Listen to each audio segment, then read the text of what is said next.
Kamusta po kayo? Bago po ang lahat, first things first.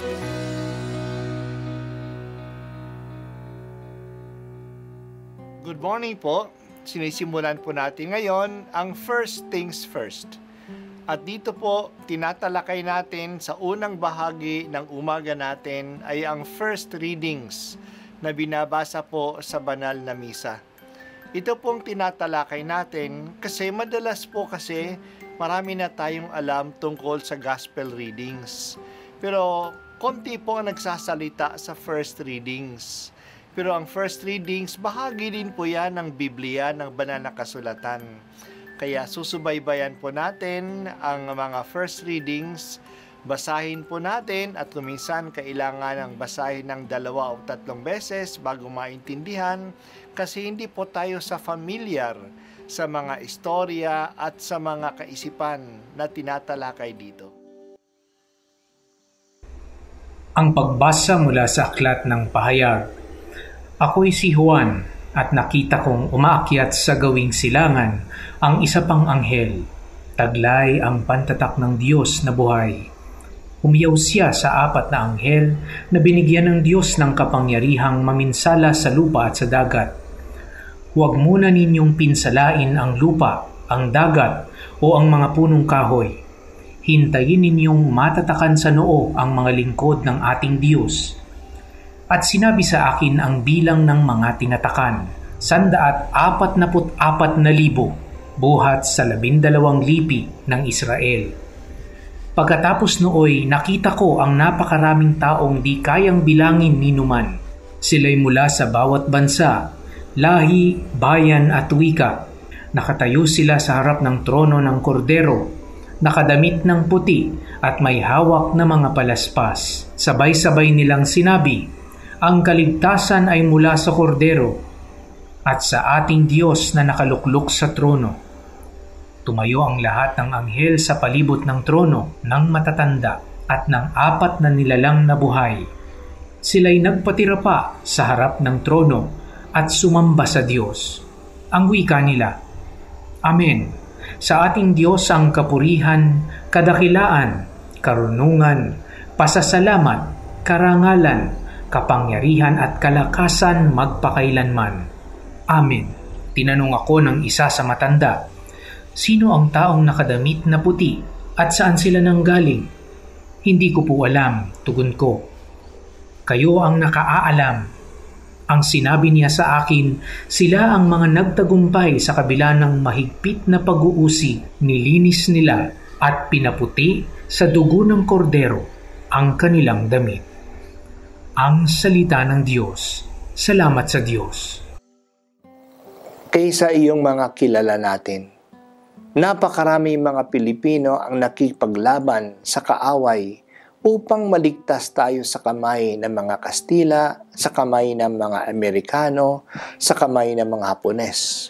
Hanggang ngayon, napakarami mga Pilipino na nagliligtas sa kanilang kapwa Pilipino sa kamay ng mga nang-aabuso, kahit na nang-aabuso mga Pilipino. Ganon din sa simbahan. Marami mga kaluluwa na tapat sa Diyos kaysa mga kilalang mga santo at mga martir. Paggugulat na lang tayo pagpunta natin sa langit na ito pala ay punong-puno at marami tayong kakilala na nandoon na. It will be a pleasant surprise. Ngayong araw, ang katotohanan na ang kabanalan ay para sa lahat at ang kabanalan ay matatamo ng marami ay binibigyang diin ng ating pagdiriwang ng Todos los Santos o All Saints Day o dakilang kapistahan ng lahat ng mga banal. Kaya sa kapistahang ito, magpasalamat tayo sa Diyos sa biyaya ng kabanalan na binibigay niya sa marami.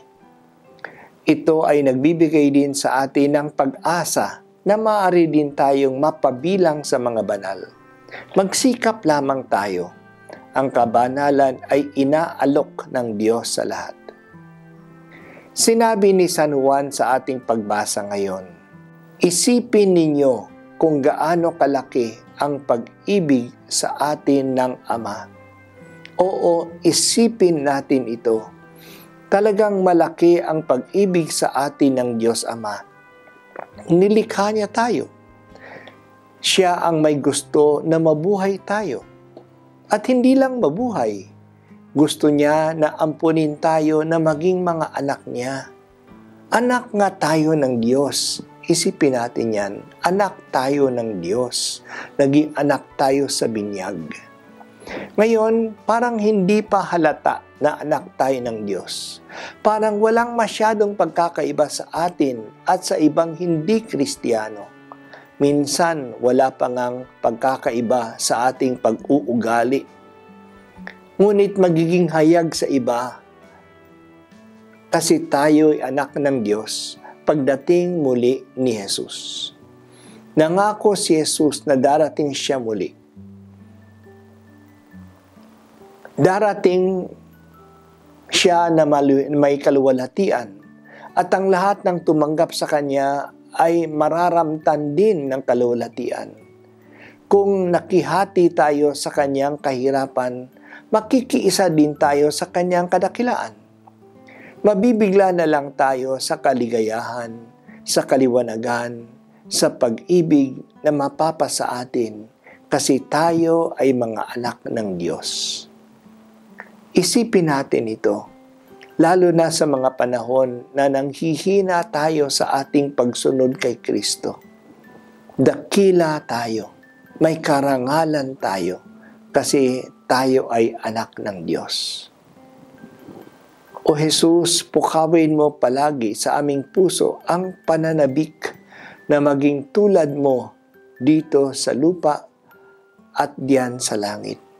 Ipaalaala mo sa amin ang langit na nag-aantay sa amin kasi kami anak ng Diyos Ama. At ako po ay si Bishop Broderick Pabilio dito sa First Things First.